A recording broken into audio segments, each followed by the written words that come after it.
Morning, everyone. This is the Wagon Wheel podcast. I am Jarrod Kimber. Let us start the show.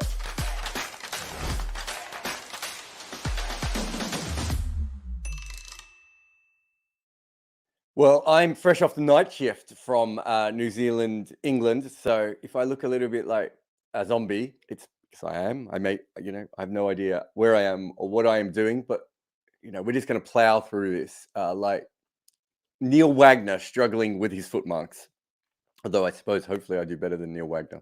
But let's see how we go. As always, we're going to start with the Patreon questions. If you're in the YouTube and you desperately want your question answered, the best way is super chats. But there's some interesting questions I've seen there already, so I will pick up a couple regardless of the super chats. But let us start with Christopher, who says, with the major and minor league cricket in America, how's it being looked at college level?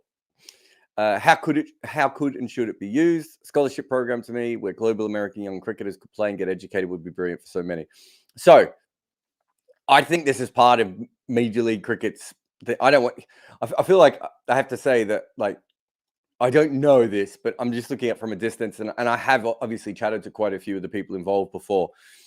From my distance, I think this is something they want to do, but it's also something I don't think they believe they can force. So they clearly want American cricket in the college system because, if you know anything about American sports, is it maybe ice hockey, baseball, I suppose, as well. But, the majority of American athletes come via the college system.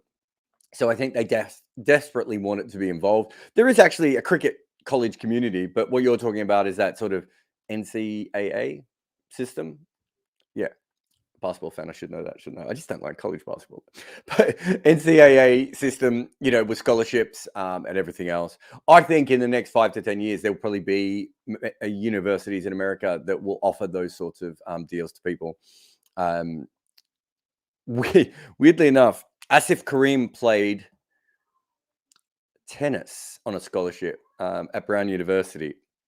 And my guess is that there have probably been some very, very good athletes who have played college sports who also had cricket. Well, in Asif Karim's case, I suppose cricket was eventually his number one sport, but it was his number two sport at that point when he was taking the tennis scholarship. And he picked the tennis scholarship because he could get an education and he couldn't get that through cricket. We know that English cricket had a very good university system for a little while, Foxy Fowler running that and everyone else.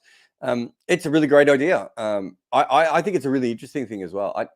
I think it develops more interesting athletes, I think, at times. And by that, I mean, they have to study other things and, they're not as one-dimensional. And I always go back to the rugby union thing of people who are involved with rugby union and cricket were just like the rugby union professionals who go on to be coaches and administrators and everything else. They're so rounded as people because they have, secondary jobs or university. And obviously once rugby union's gone professional, that will disappear there as well. But the only way that we can really do that is through education. And I think in most places in the world, we're not going to have university education involved with cricket. But in India, USA is certainly one of those places that we can do it. But yeah, I don't know where it is at the moment, I suppose is the best way of putting it. Satchmo says, Ashwin and Jadeja, the greatest pair of spinners ever to play in the same test team. Laker and Locke might challenge their stats, but Locke was the shocker. Yeah, I actually think when you look back, Laker and Locke, well, Laker was obviously fantastic. I'm trying to remember how long Tony Locke's career went for. Certainly had problems with his action.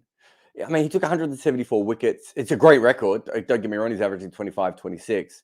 How does that compare to someone who played today? He did play 49 tests to play over a long period of time, but he was kind of, I suppose that again sort of says what I mean is it was kind of a little bit, he wasn't an automatic choice. And a lot of that was also playing in England, although in those days, England, this is the thing we don't really talk about, but Australia and England specifically, South Africa as well, were all very good for spin at various times in their history. And that is, of course, gone completely. I would have thought Grimmett and O'Reilly is the obvious one off the top of my head. Murali and Harath did play together, but not enough. Obviously, I don't think you could call them a great pairing. But if you're looking at one-off situation, that would have been quite interesting. I can't think of any others. I feel like, am I missing anyone else? I'm trying to think of the old English spinners. Yeah, I would think that would be my, Grimmett and O'Reilly is incredible partnership. And they also had a great third spinner. They had an Akshar Patel and Chuck Fleetwood Smith, who we probably never got to see the most of because of the war. So they could have been, and that would have been even more dramatic. They would have had, one leg spinner who bowled really, really slow, but with a flipper, one leg spinner who bowled really, really fast, and then a left arm wrist spinner who bowled almost as fast. Phenomenal partnership. But yeah, that's the only one that comes to mind.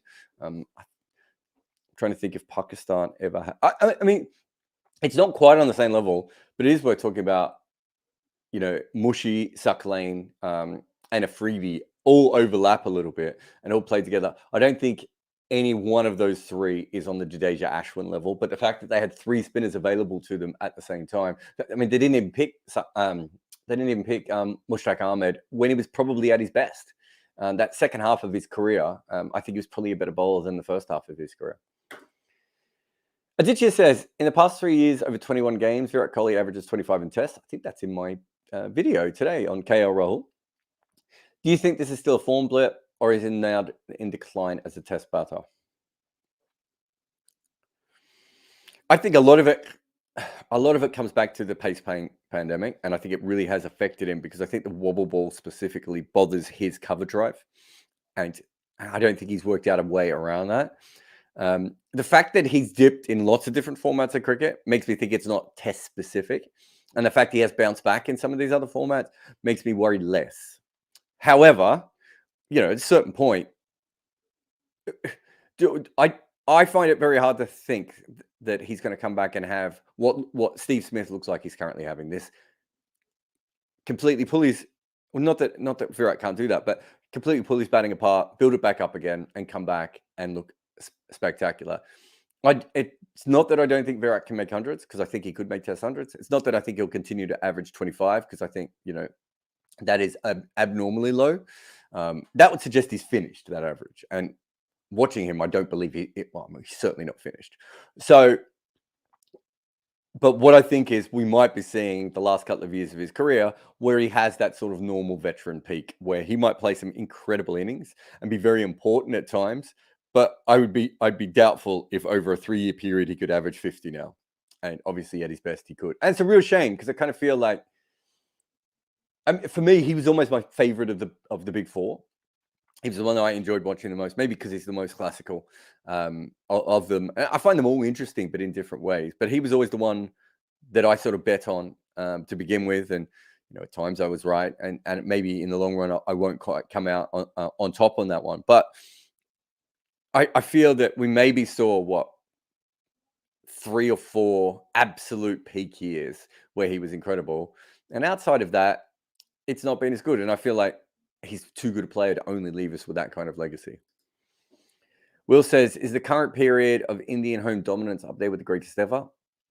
Won every series and only 2 test defeats in the last decade. I mean, yes. To be honest, I don't really look at home records. I'm much more likely to look at an away record of, how's this 11 guys going when they're away from home. And I would look at that more. So, I mean, I can't tell you. I know Australia and the West Indies obviously did very, very well over a long period of time. The West Indies wouldn't have lost from 76 to 95 off the top of my head. Is that right? Pakistan draw with them at home. Maybe someone else drew with them at home. And they lost in New Zealand. Did they? I can't even remember too many others. Australia, again, what would they have been? 1992 until 2000 and what was the South Africa series? 2007-8? No, that was India. 2008-9? That period anyway. They drew a series with India in that, drew a series with New Zealand. Those are really, really long runs. However, India hasn't even been losing tests. Although that is the big difference, I think, between the Australia and the New Zealand, Australian West Indies era and India's era, is there just aren't many draws anymore. And usually, what's happened is away teams aren't worse on win-loss record, or not that much worse on win-loss record. What they really lost worse at is on drawing. They just don't draw any tests, and all those go to wins. But yeah, I mean, it's been a magnificent period of cricket for India, without question. Bloody Bugger says, assuming the appropriate technology existed, what would happen if LBW law ignored the fact that the bat edged the ball? If a batter edges the ball onto his pad, but the ball is predicted to hit the stumps, would this be out? Assuming the appropriate technology exists, well, I think you could do that with Hawkeye, I would have thought, from the angles. It wouldn't be don't think it'd be as accurate as a normal one. What would happen? But how can you ignore if the bat edges the ball?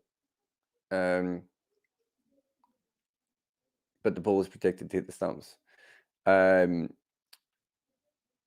Yeah, I don't know how you do that, because you can.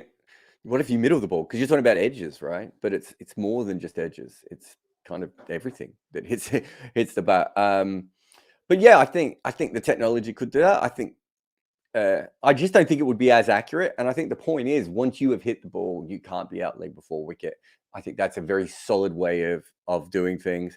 I'm not sure what could be made of the fact, and from an umpiring perspective, if you talk about the law specifically, from an umpiring perspective, it would be an absolute nightmare, because the angles would also suddenly be different. At least with an LBW, the angles are generally okay. So it'd be worse from that case. You'd obviously have a lot more LBWs. It's already quite a bowler-dominated game in test level. Might help in other formats if you wanted more wickets. Although, to be fair, there's been a drop of runs in averages in ODI cricket and T20 cricket since Kookaburra changed those balls. So I'm not really sure what is to be gained from that. Would be my main question on that one. Manon says, have you ever bet on cricket personally? It feels like someone as well versed as you on analytics would have an edge. Back when I was younger, wasn't really a thing my friends and I did. We I grew up in Melbourne, so obviously we bet on everything. But we didn't really bet on cricket. I used to make a little bit of money off NBA, betting on the NBA.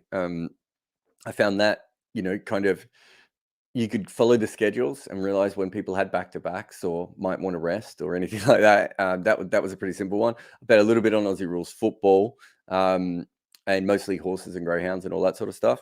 There was one time I was betting on cricket, and it was just to see, it was just an experiment from my own point of view, to see how bad the markets were at working out when a draw was going to come. So I don't know if this is not still the case, I don't believe. But for a long time, a lot of people in the betting industry, especially the traders, made just a fortune from betting on the draw. So what happens is, you got a test match and there's maybe two quick wickets. And they would then bet the result. And then there would be like an hour and a half partnership where it didn't look like anyone was going to get a wickets. And everyone would bet the draw, and they would trade against them. And I just had a look at that once to see if it was a viable option, and it really was. It's certainly something from that point of view. I was asked during lockdown, I had a job interview to actually go and work with a betting company and help them, come up with how to trade better and how to, exploit the cricket markets and everything. I thought it was quite an interesting opportunity, but I wasn't sure it was, completely the right fit for me. And it, I think in the end they probably thought I was, going to leave after a month anyway, so they didn't do it. So no, I don't really bet. I probably could. I don't know if I'd win. I'd probably get all emotional like with normal bettors. Although maybe I wouldn't. I don't know. It's a good question. Ian says, don't know how closely you managed to look at the WPL auctions, but the sums involved are terrific and can hopefully continue to push women's cricket further on an upward curve. My question is, Alyssa Healy at 70 lakhs to the UP Warriors, is that the best IPL or WPL signing anyone has ever made? I don't think it's the best anyone. There's been some good ones over the years. Was it? I'm trying to remember who. Wasn't there an early Rajasthan? Was it Sean Marsh went for no money early on? I can't remember. There was definitely an Australian player who dominated early on in the IPL. So there's been some good ones. Look, I think the thing with Alyssa Healy, Ian, is if you go back and have a look at my video on batting, she just on women batting in T20, sorry, you can just see that she hasn't been that T20 player for a long time. She still has it within her, but she's been struggling for a little while. She's also probably rubbed a lot of people up the wrong way within Indian cricket. So I think that that is a part of it. Sophia Dunkley I thought was probably better value. I'm trying to remember what Jess Johnson eventually went for as well. Megan Shute was quite good value. So I think there was quite a few players that I thought were better value than I would have expected. I didn't quite. They seem to go so heavy on all-rounders that there was a few specialist players that I just saw. I mean, Beth Mooney is about. I know she went for half the maximum, but even she's a value bet, I would have thought, looking at that. Josh says, what if each year Big Nine Test team played 2 series home, 2 series at home, 2 series away, with each series having 3 to 5 tests, 3 to 5 ODIs, and 3 to 5 T20 internationals? So I get stuff like this all the time. The amount of time that people contact me with, new ways of making the calendar work, and new versions of the World Test Championship or the Super League, or any of these other things that exist or should exist. The truth is that there's no one to push this through, and it would take away the power of the big teams because they like the bilateral agreements. There's many things you could do, but the horse is bolted. We're never going to have a good international system ever again, unless the markets change somehow in a way that I'm not anticipating. Because the boards had a chance 3 or 4 years ago to get together and do something like this, come up, with a proper league structure for Test cricket and ODI cricket, and move T20 cricket to Commonwealth Games, Olympics, World Cup cycle. Allow the IPL to have a big window, all these sorts of things that they could have done, pay the players out of a central pool, sell it as a streaming service, except all these things that they could have done that would have allowed them to fix cricket, they didn't do. And the big teams didn't want to do it, but the small teams also didn't want to do it. So, people say, I don't understand why it's just not 7 and 7 in the tests, World Test Championship. And so, because the small teams didn't want to go to the second division. Basically, you had a bunch of people who voted themselves into being feeder countries for the IPL into the future. And it didn't actually have to be that way. I don't know if you could ever beat the IPL, but there are things you could have done to secure international cricket for the smaller nations, to actually make more money from international cricket and to run it better so that it was on a more equal footing. They didn't want to do that. So here we are. James says, the legend goes that under West Indies, Lloyd, Richards, and Richardson didn't sledge. Have you heard anything to the contrary, or does this seem to be true? It's not true. You've got to remember that sledging is a particular,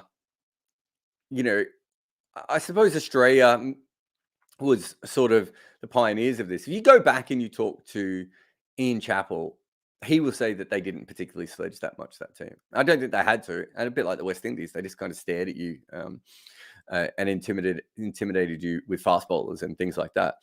But there is certainly a thought process that sledging becomes much bigger into the 80s and into the 90s. And if you think about the West Indies, that would mean that they weren't there.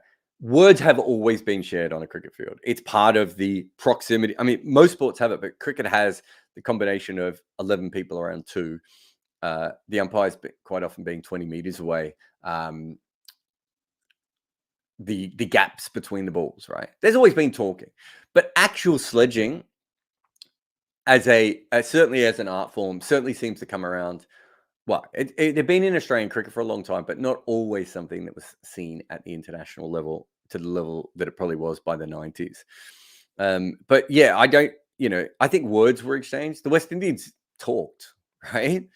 They certainly talked to players. And, if you talk to Australian players and English players about the West Indies, there was plenty of talk about how you weren't good enough and everything else.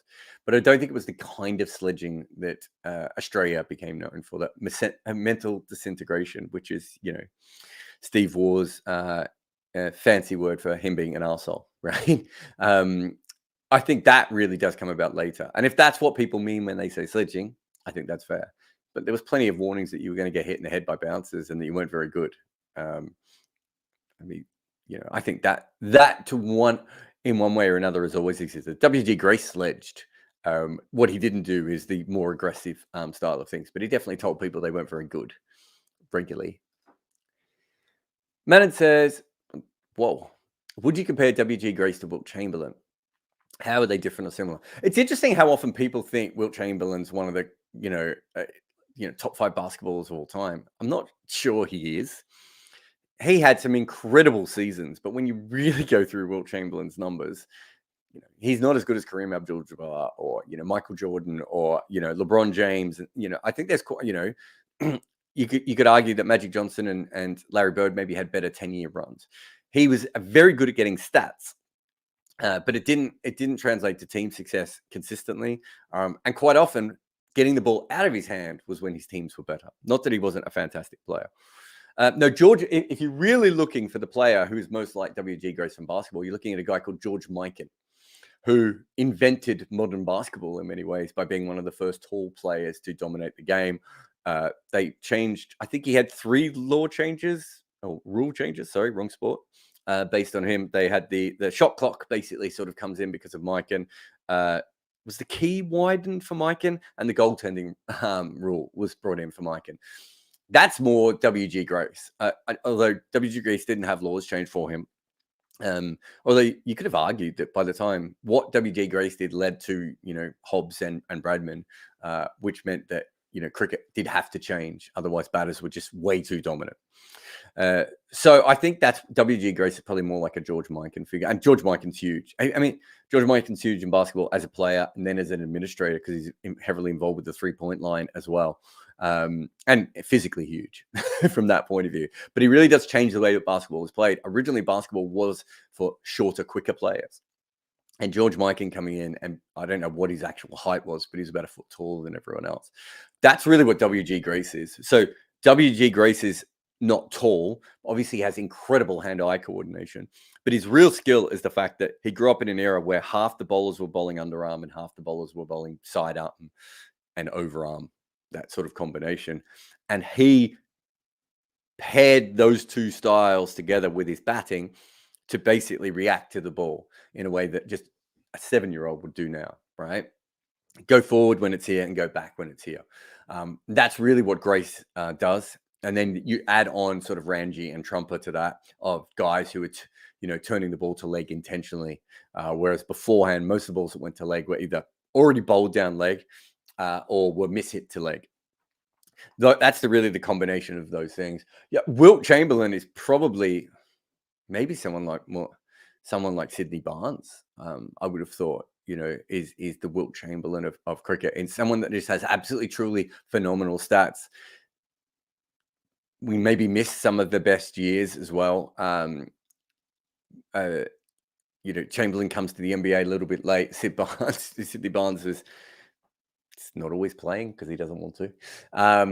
Gets paid more not to play for England than he does for England. All those sorts of things. But yeah, still, and Sydney Barnes is still an incredibly important person. But I don't think I think now, with the benefit of Stats Guru, I think we can see that as good a bowler as Sydney Barnes was, he was not. He was not on the level that he should have got from what we saw of his test record, I should say. He averages 20-21 against Australia and whatever it is, -7 against South Africa. He still had to take those wickets, but we know some of those were poorer teams. We know he's bowling on matting, all these sorts of different things.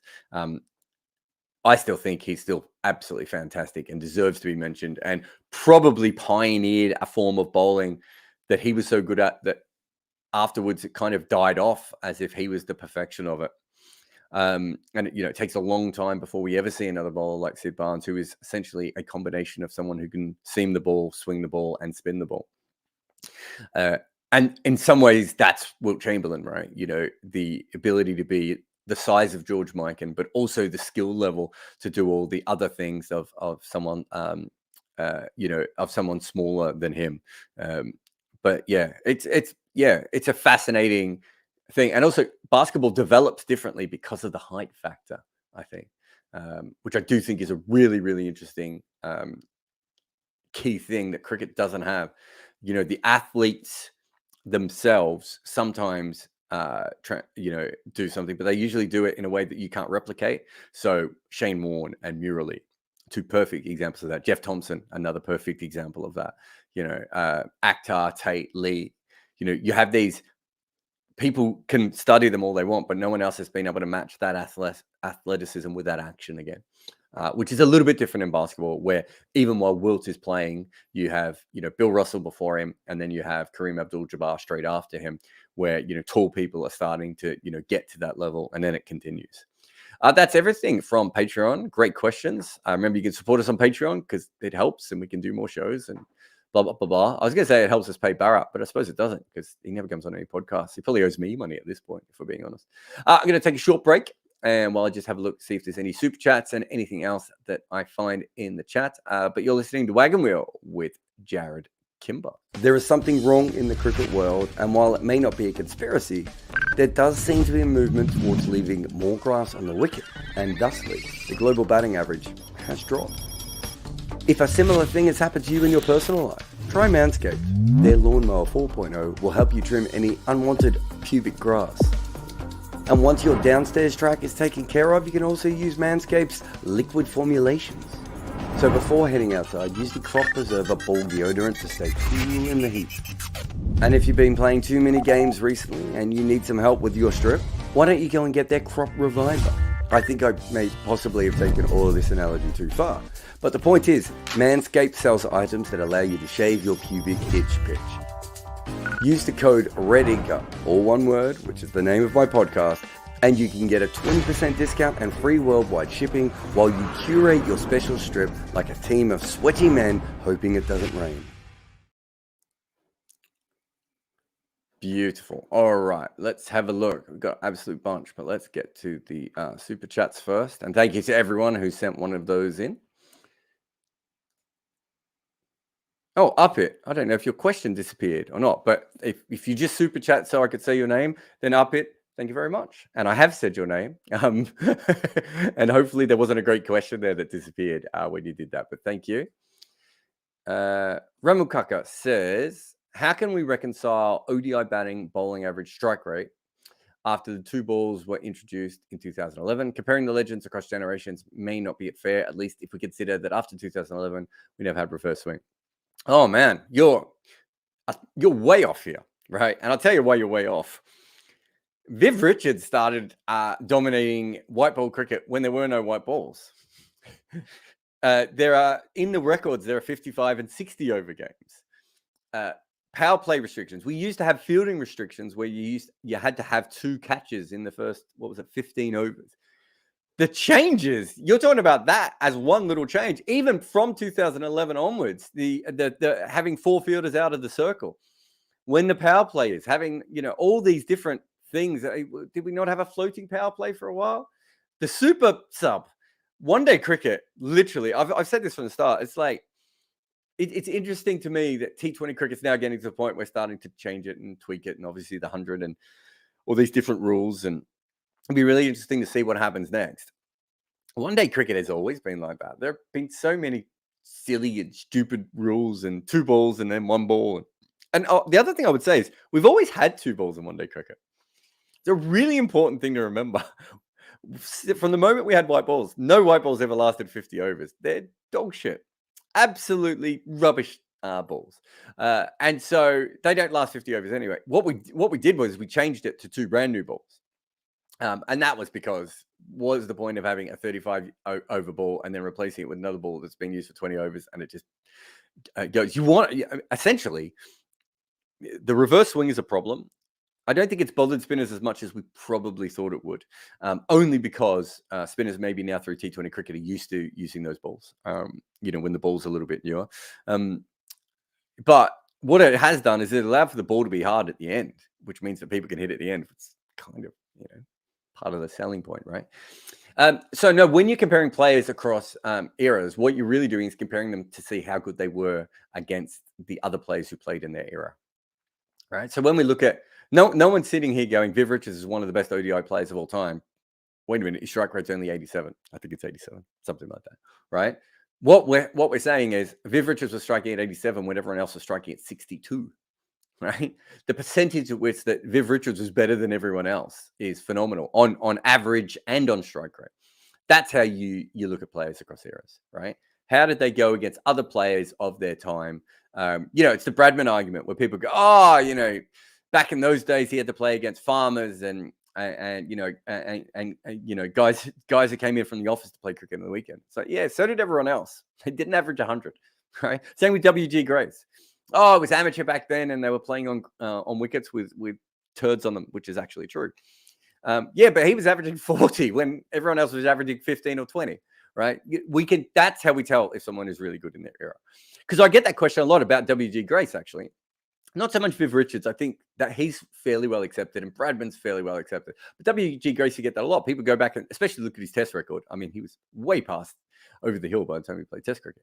But that people look at his test record and they go, wait a minute, what's going on here? And you go, what? First thing you have to know is that was actually a pretty good test record, especially for someone who was, in his 40s. And secondly, he once scored more hundreds than all of county cricket combined one year. That's what we're comparing them to. So that's the best way of doing stuff like that. But thank you for the question. And thank you for the super chat. Sanath says, do you think it is easier to develop a fast bowling contingent over spin bowling? The question stems from the ability of the subcontinent teams to develop fast bowlers suitable for senior countries as compared to vice versa. I think, that's a really interesting question because if you look over the history of the game, when England and Australia had better facilities for spin bowlers, they still did find the ability to do that. They still found spinners in those days. I think what has certainly happened in Australia, New Zealand have always struggled with spin, but New Zealand and England is that they've struggled to find spinners in periods where their pitches have not backed up spin bowling.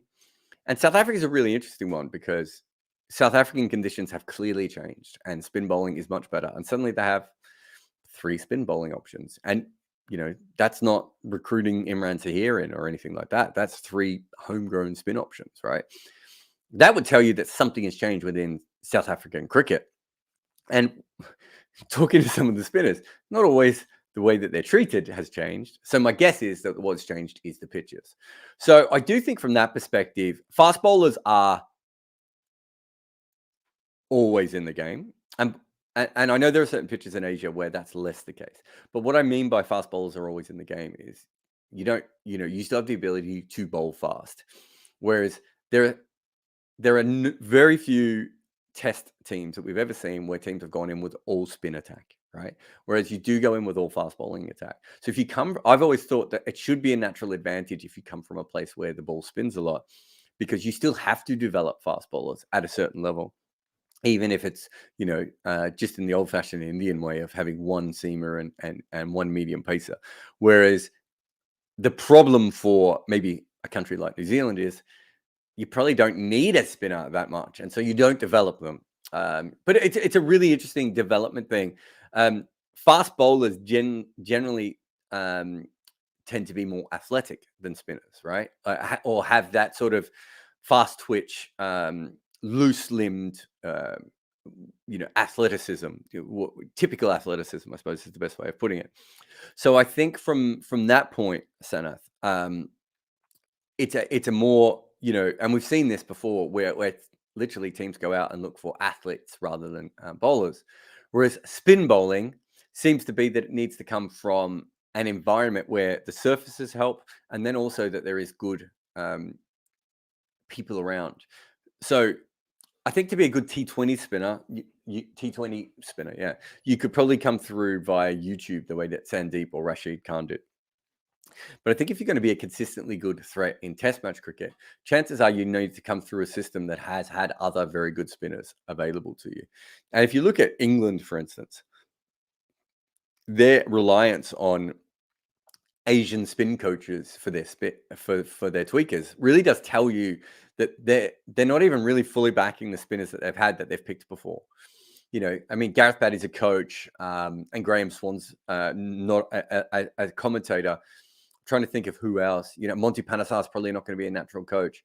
Whereas if you look at, in Sri Lanka or India or even Pakistan, there's probably multiple options, not just at the international level, but even, more players out there like Gareth Batty who they trust. I think that is probably more a skill-led thing, whereas the ability to run in very fast with the seam up is maybe a more athletic thing. So I think the coaching matters more for spin bowling than it does for seam up. It's funny because I've been doing this wobble ball piece. I must have talked to 200 bowlers and bowling coaches over the last two years now, trying to get to the bottom of it. And it is remarkable how often you talk to someone, they go, mate, I held the seam straight up and I ran in and I bowled as fast as I could. And that's not how spin works, right? So I do think there is a big difference between athleticism and the kind of athleticism you need for spin bowling, which is flexibility and strength in your fingers and all those sorts of things. And but you also then need to be able to read butters and everything else. But it's a really good question, and I'm glad that you asked it on Super Chat, so I didn't miss it. Shubham says, I wish I saw my partner as often as I see you here. Yeah, I feel like recently I've done a lot, haven't I? If you want, you can come and listen to TalkSport as well. I'm on there a few hours every day as well. But thank you for the support, mate. Yoganut says, hi, Jarrod. Have the WPL teams missed a trick and not picking Laura Wolcott, who can win games almost single-handedly as she's done in the BBL for Adelaide Strikers? I think that goes back to Ian's question from before there did seem to be an overlooking of a lot of the specialists. I'm trying to think of who the player was who'd missed out. There was certainly, Kate Cross was someone that I thought, Laura Wolcott, Lizelle Lee. I don't know if she quite counts as a specialist because she's a wicketkeeper as well. But there was a couple of players where I just thought, those are very good players. But because they went all on the all-rounders, I'd be very shocked if Laura Wolcott doesn't have a very good IPL career. I wonder if they were looking at some of the same numbers as I was, and that if you're looking for someone to bat all the way through the innings, I think she's fantastic. But if you're not looking for that kind of opener, I wonder if she's the ideal partner from that perspective, for your team. But I don't know. I suppose is the best answer there. But I wonder if that was a part of the reason why she didn't go. All right. Thanks for all the super chats. Remember, that's the way I can, make sure I get to your question. Oh, I've got another one as well, actually. But I'll just get to this one from Jugal, who says, hi, Jarrod. Were you surprised that most teams didn't buy an associate player in the WPL? Is the quality difference such that the worst Indian uncapped player is better than an associate player? I am a bit surprised. I thought the Thai wicketkeeper was a good person to have on your books. I've forgotten her name, sorry. I thought the Scottish wicketkeeper was another good person to have on your books. And she, Sarah Boyce, I think she can play. I don't think there was anyone else that I was like automatically should have got involved, but there were certainly some other players out there. And I wonder if it would have been worth a flyer. It's a really interesting rule, and we'll see how it would go. The one thing I would say is I wasn't asked to do any consultancy on the women's draft, but I know a few of the people who were. There's no way they're watching any associate teams in women's cricket. That's not having a go at these people. They're very good at their job, but they're not. Like Ola Prendergast, you'll notice I had her as someone to watch for this World Cup. How many people had seen Ola Prendergast play before this World Cup? And so far, she, I don't think they've made a mistake not picking her. Gabby Lewis is another one from Ireland, who's quite an interesting player. But yeah, I think when you look at it from that perspective, if you're not seeing them and you're not in that environment, it's very hard. And then, so we're with Ola's record. When I looked at it, I was like, it's a really good record. But Pakistan was the best team she played consistently. She played Netherlands and Scotland were the other two that she played the most. Okay, her numbers held up against all three teams. So it wasn't that she was, bashing a bunch of attacks that don't work. But this is the problem, right? If George Munsey is scoring at a strike rate of 170 in associate cricket for the men, we can go, okay, he's probably not going to do that in a male competition, but he'll probably go to 145, right? We can have a pretty good estimation of that if he's done it for a long period of time. And then also we will have seen George Munsey play against a couple of better teams and go, actually, we smashed a couple of these teams as well. You know, he's someone worth having a go at. Then he gets to the top level, we get a better idea of him, and we can, you know, judge him from then on in. These players, this World Cup probably came a little bit too soon for the Ireland women. And we probably don't know as much about them as we could. But going forward, I would think that if I was working for a team, I'd be trying to work out how I get to see as many of these associate women as possible, because it feels like a really obvious loophole to, you know, exploit. And, you know, if you've been on my channel, you know, I massively enjoy exploiting loopholes. Pushka says, when we talk about how rich a country is, we discuss it in terms of per capita. Similarly, when we discuss about how rich cricket bodies are, should we factor in population? No,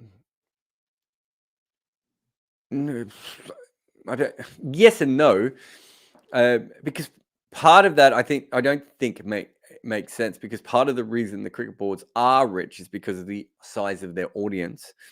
You know, I mean, if you look at it, the four boards, I suppose that's not quite true with Bangladesh, but even then, probably rather be Bangladesh going ahead than New Zealand, right? No, I don't think it quite works the way you think it works from that point of view, because really what you're looking at is how many people is the advertising market willing to pay for. So you might need 20 million people to watch a test match on TV in India to make a similar amount of money that you would need for 2 million to watch a test match in England, because of the way that different advertising rates and everything else work. However, you know, India has the extra people available to be able to watch that many people, to be able to watch it in a way that England doesn't. So it goes both ways. I don't think that's a clean a model as you think it is, Pushka. But thank you very much for the question. Let me just take a quick break, and I will be back. I've got about another 7 or 8 questions, and then I'm going to fall asleep, because I have been awake for such a very, very, very long time. So long that I can't remember what I was in the middle of that sentence saying. You're listening to Cricket's Conversation on 99.94. Whatever your team, we have the show for you on podcast, YouTube, or on the 99.94 app. We have India, England, South Africa, West Indies, and now Sri Lanka covered. If you want to find us, the best way is to follow us on social media at 9994DM by downloading the 9994 app, or Google 99.94 on podcast. We speak cricket. All right, let's get to the last of the questions. So Kyle says, do batters have to pick googlies and slow balls out of the hand, or can top-level batters read spin in the air? So googlies are picked from the hand. They are picked in the air, and then obviously some players try and pick them off the pitch. That's probably the trickiest one. With these days with the scrambled seam, what I'm told is it's much harder to pick wrong uns in the air, in the way when the seam was still, or you know, rotating like a UFO. It was much easier to tell which direction the ball was spinning. Slow balls, you're picking slow balls because a normal slow ball, the wrist is just fully behind the ball. Sorry, a normal delivery, the wrist is just fully behind the ball. And a slow ball, you have to break your wrist in one way or another, or do something to the ball, which is one of the reasons that, you know, something like the knuckleball can be a little bit tough. Although there are certainly batters who can pick the knuckleball, but as you probably know, Kyle, from baseball, picking it doesn't always mean that you hit it. So in baseball, the seams can be read for spin, as you say. That was traditionally the case in cricket, but I think that's, from what I've heard anyway, that is getting tougher and tougher because of the way it goes. But the vast majority of batters, I would have thought, throughout the history of cricket anyway, would have picked it out of the hand, certainly, rather than the ball. Picking which direction the ball is spinning by it in the air is one of those skills that it feels like it's always been a minority of cricketers that do that. It's much easier. It's much easier in cricket to pick it out of the hand than it ever is in the air, right? Once it's in the air, it's almost too late. you really want to pick it as it's being released. DM says, what are your thoughts on New Zealand selecting Stock Kugelin, given his history? Extremely disappointed as a fan, and I don't think he's that good anyway. He's definitely struggled this year. Last year, was it? He took 6 wickets or something ridiculous. Look, he's already played for New Zealand. So in that way, it's like, I don't see what the difference is in playing in a test match and playing in everything else. I mean, I followed that court case a little bit. I think I missed it at the time and went back. I mean, he said some things and did some things that were just obviously undefensible. If he wasn't found guilty, of course, it certainly wasn't by lack of trying, it seems, by the prosecution. And there were things that he said that you can't really forgive anyway. I mean, from that perspective, I would not want him to play, but there's probably many athletes who I would say are in a similar boat. And that's where we are. There's no moral clause in those sorts of things. It's really interesting too. And I've said this before, I think people still look at representing your country as something different than I do. I think a lot of people see representing your country as a right, whereas I see it as you're the top of your professional game, and you should be picked because that's where you are. Which is why I have no problem with players changing countries and all those other things that go on. And I wouldn't have always had that belief. That's probably something I've had working in the game and around the game. But I think for the people who go, it's a right to represent your country, I think a lot of them are going to look at what he was involved with. I can't remember if the charges were sexual assault or was it rape or whatever they were. I just can't remember the full details because I have been awake for so long. But whatever those charges were, and the things that came out in that court that just sounded horrific that he was even saying. From that perspective, I can see why a lot of people would take issue with that, and I think it's fair. It's going to be brought up for the rest of his career. On his bowling, it was a fascinating decision to bring him in. It's such a weird-looking bowler. I've always thought that as a T20 bowler, he kind of looks like he's going to bowl much faster than he does and doesn't. And it's a weird one to bring a player like him in because my guess is he doesn't have a very high ceiling as a test player.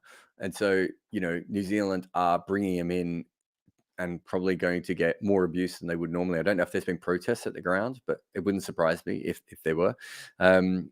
For a player who's not particularly upside, which I just find it's a fascinating social experiment as well, right? Oren says, hi, Jarrod. If you had to pick an all-time non-Indian spin quartet to tour India currently. Okay, so I've got to pick an all-time Indian lineup. Non-Indian spin lineup. So you would go with Murali. You would go with Bill O'Reilly because he's probably, at least for his era, the fastest leg spinner. So let's call him a fast leg spinner. I wonder if, based on that pace again, you'd be looking at someone like Shahid Afridi, and then what you want the best off spinner available. So who's our best off spinner all time? I suppose you could go Laker. You could go the West Indian bowler whose name has completely escaped me with the massive hands, the former world record holder. I'm trying to think of other great off spinners that there have been. How many of the best off spinners ever have been Indian men?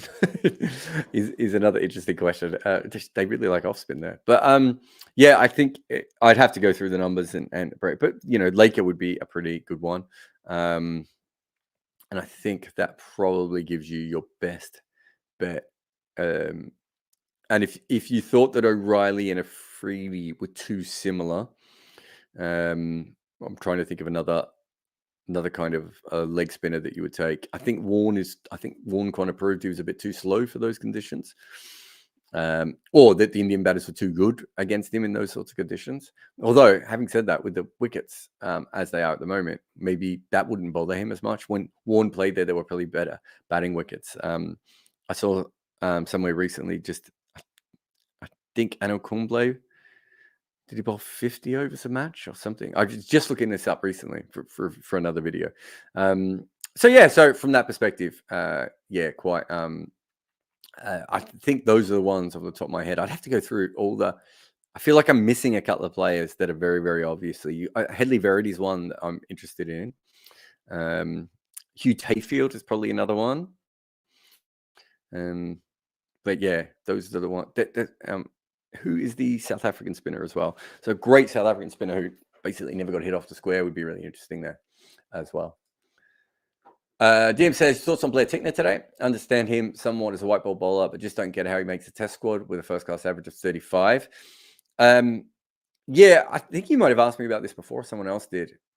I haven't seen enough of him with the red ball to have strong opinions, but his record doesn't inspire. In fact, I think he averages something like 60 at Mount Maunganui in first class cricket, only from 2 or 3 matches. But again, look, he's got a couple of more, he's at least got one more innings. He's got a decent wobble ball. He's got a middling release and middling pace. I wonder he's accurate, but he's not super accurate. I wonder what skill he has that would allow him to be consistently threatening at Test cricket. And if you don't have one or two or a combination, someone like Matthew Potts skill level, I wonder how you can ever be a threat. And at times today, that's how I kind of saw him. And I've seen him bowl a little bit obviously in T20 cricket and in some of the one days where he played for New Zealand. And that's my big thought with him, consistently is how is he going to consistently threaten this batter? And I don't see that in his cricket so far. Imad says, with Bolt, Grandholm and Corey Anderson opting to play T20 leagues, do you think New Zealand might also regress in coming years? I mean, to be fair to Corey Anderson, I think kind of just his body fell apart, didn't it? De Grandholm and Bolt both did it in an older age. If people start doing it at a younger age, I think that would be a bigger issue for New Zealand cricket. But yeah, I mean, it could definitely happen. I think that, to be honest, though, I don't know when it was, maybe 15 years ago, we said the exact same thing. And they went on to have arguably their greatest era ever. Not even arguably, I think it was just easily their greatest era ever. And so I think, so many things change and the way that things happen. We don't really know what's going to happen in the future and what sort of players they're going to develop. But yeah, I think they should regress. I mean, regardless of the 3 names you've said, BJ Watling, Ross Taylor, Kane Williamson's elbow, there's lots of reasons to say why that should regress as a team. Neil Wagner and Tim Southey aren't going to bowl for either. So I don't think it's just what you're talking about. It's, we've already seen a regression of New Zealand, and it might be even more stark than we thought. Big Neshram says, do you think England's high-risk approach will get them to 300-plus scores against better bowling attacks like India and Australia? Look, they did do pretty well against India. That was one of the flat ball tests, wasn't it? I think it was. I'm so confused now. So from that perspective, it should be harder against full strength Australia in England. It should be harder against India when they're all firing as well. It should be harder when the ball's not flat. It should be harder when the pitch isn't flat. All these different things. But at a certain point, you have to go. It's not. The other thing I would say is it's not just about them scoring at a quick rate, right? They've changed the way they bowl. They've changed the way they've declared. They've changed the way they've thought about cricket. So I think there's a lot of moving parts there. I'm still skeptical that it will work against, one of the 2 best bowling attacks in the world. Even New Zealand, if Kyle Jamieson and Colin de Grandholm had been fit all the way through, and Neil Wagner had been available for that series, or actually he was available, wasn't he? Did they just not play him? I'm trying to remember which test he played in, which test he didn't. But even then, had New Zealand been firing a little bit better, it would have been interesting. And had they been using proper balls, it would have been really interesting, right? So a lot of things have fallen in England's favour. But I do think that they've really revolutionised many different parts of their cricket. And we're focusing on the bit that's easy, which is their run rate. But I think there's lots of good things that they're doing at the moment. And those should hold up. All right. I've already done Laura Wolcott, haven't I? Jimmy asked a question from 2007. He says, can a decent under-16 boys team beat the Australian women's team? No. They would get murdered. They wouldn't get Meg Lanning out. Just would not get Meg Lanning out. No, that's a question from when women's cricket was amateur. Those days, there probably were. Maybe not. Yeah, there probably were on occasion, geez, it'd have to be a pretty good under 16 team, though, wouldn't it? It'd have to be an elite, have to have a couple of future first class cricketers at least in that team. I would have thought, if it's an under 16 team.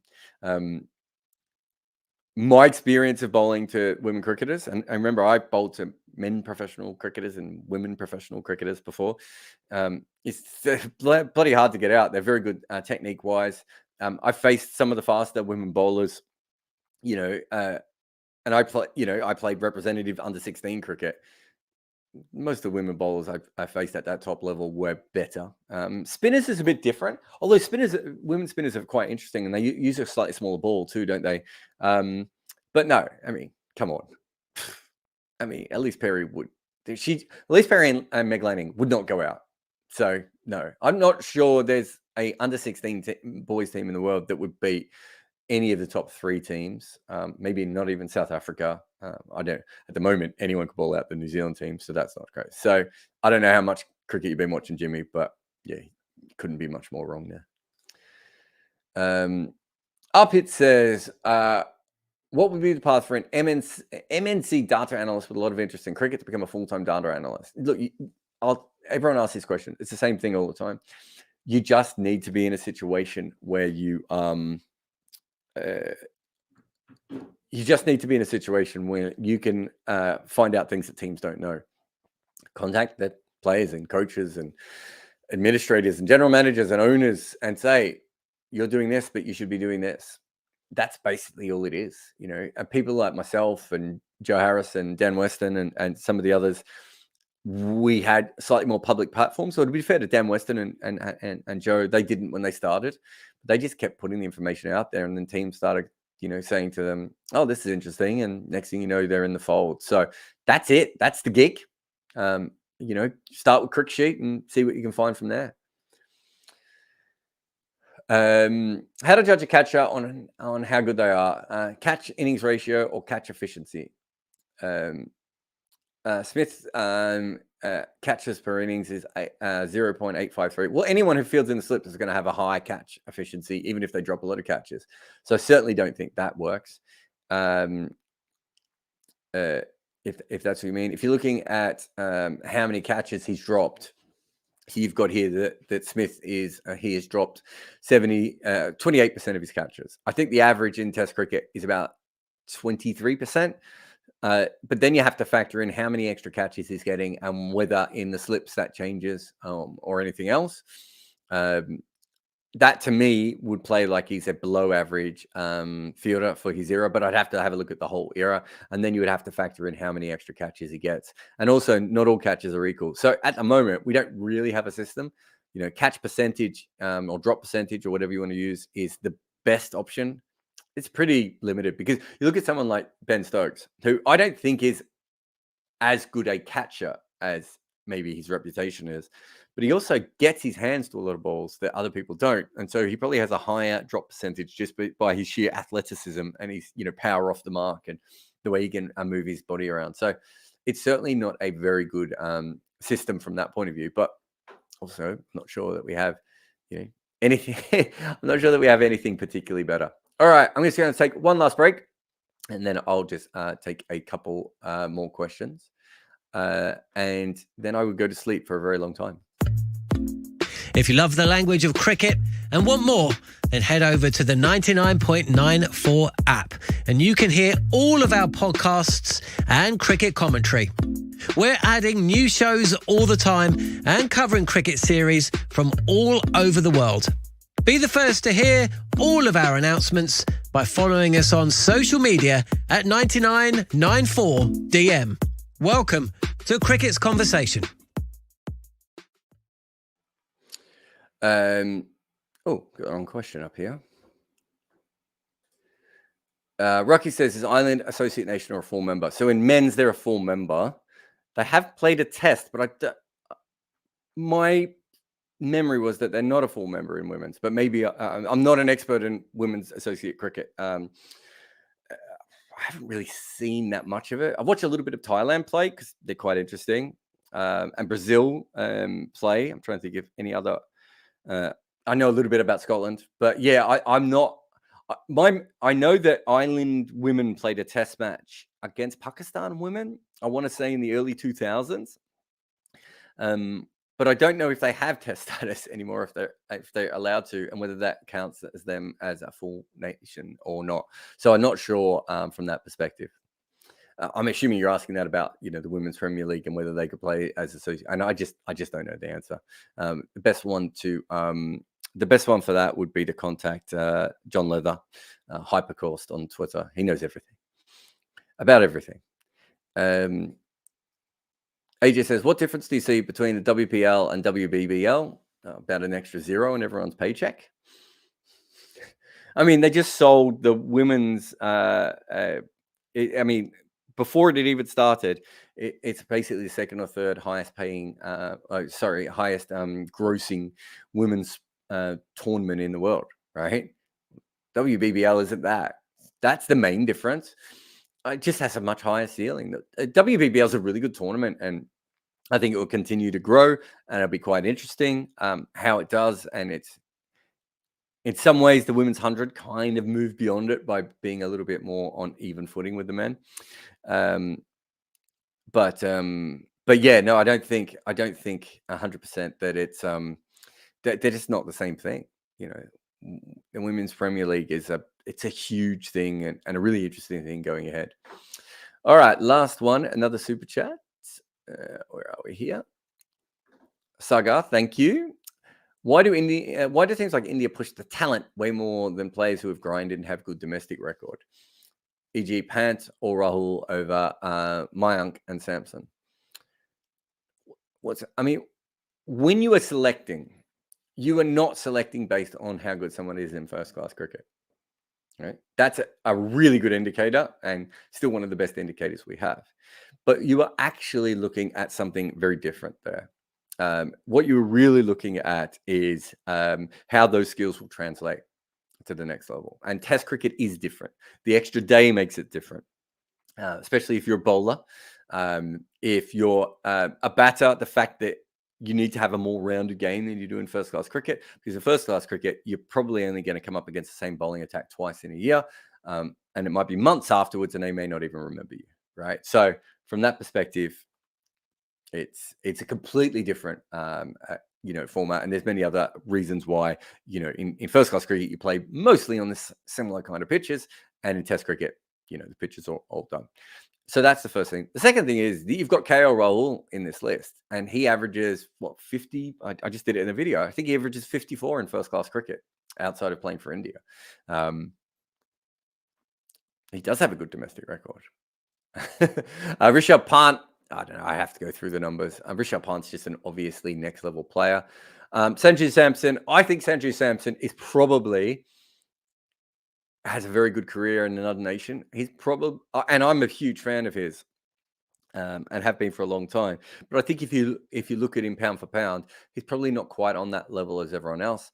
And then Mayank, I think he'll still have a chance.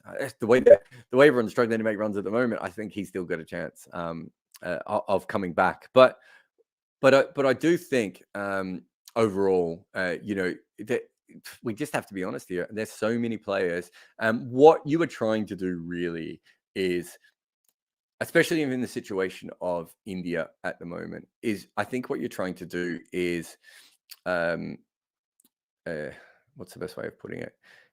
I think what you're trying to do is find that there's so many extra talented players. What you don't really want is players who are just good enough. What you have the ability to do at the moment is potentially find players who are absolutely next level. And it's very similar to going back to what Australia did. Australia really only start to pick players like Mike Hussey after they've had their massive success. Mike Hussey probably doesn't fit into the Australian team in the 90s, because in the Australian team in the 90s, they're looking for the next guy who's going to come in and average 50 from the age of 22 to the age of 34, right? That's what they're looking for. They're looking for Damien Martin, Ricky Ponting, Michael Clark type players. And those sorts of players, a little bit more like Mike Hussey or Adam Voges, who do develop later and everything else, are really, they're almost like high functioning role players. In Mike Hussey's case, he was exceptionally high functioning, but no one expected Mike Hussey to average that much playing Test cricket. And same with Adam Voges, to be fair. But in both cases, they were picked pretty much at their peaks. And in Adam Voges' case, he was kind of discarded at the first sign of weakness. And even in Mike Hussey's case, he wasn't particularly old when they started to move him on, although he was getting on at that point. And so those are different kinds of players. And I think that what the Indian system is looking at is, in Surya Kumar, they might think they have someone a little bit like that sort of Mike Hussey, late developing Adam Gilchrist type of player. But they are looking for players who are very, very high ceilings. And look, I don't disagree with that because I understand the general principle. I tend to think that if you just keep looking for players with high ceilings, you end up with a lot of boom and bust players. And there may be a better way of doing it. But it seems to be now that it's really hard to get into the Indian batting lineup if you don't average 60, right? So if you don't average 60 to begin with, or at least 50 in first-class cricket, you're not even going to get, your foot into the door more often than not. And that means that it feels like they're doing very much what Australia did a ways back, where they were looking for those once-in-a-generational talents, or they're backing the players that they trust. And I think they do trust KL Rahul, as we've said before, as I said in the video out today. Anyway, I'm going to leave it here. Thank you very much to everyone. Great chat today. Really enjoyed it. Hopefully I sounded coherent through most of that podcast. And I will be back again. I have absolutely no idea when I'll be back again. But I'll be back again at a certain point. But I'm going to go sleep now. And thank you very much. Bottom t-shirts. I've got the Stick of Rhubarb t-shirt on today. I think it's one of the best cricket t-shirts, the Stick of Rhubarb, because you really have to be such a nerdish cricket fan to get it. It'd be like, I don't know, having a Traceable t-shirt. Someone should make a Traceable. Bodyline t-shirt should make a Traceable t-shirt. Remember to support 99.94 podcasts. The KL Rahul video's out. If you haven't seen it, go and do that. That was fun to make. And what else? And everything else. Support us on Patreon and everything else. But huge thanks to everyone for... Oh, wait. Of course, there's one last super chat and I've missed it. Anurag says, has baseball been beneficial for everyone but Joe Root? Someone else mentioned this to me today, Anurag. It's an interesting one because you say last 7 tests. I think he looked pretty good at the start of baseball. So it could just be a normal dip and we're overlooking it. But today he did reverse paddle a ball to slip. And I'm not sure he needed to. So today it wasn't beneficial to him. But I suppose he's winning a lot more tests. So he's probably a lot more happier than he was before. Anyway, that's the end. Huge shout out to everyone who came in live today. Remember, you can watch us on Twitter, Facebook, and YouTube now. All live. We can just listen to the podcast. But this has been Wagon Wheel. I am Jarrod Kimber. This is my show, and I will see you again next time.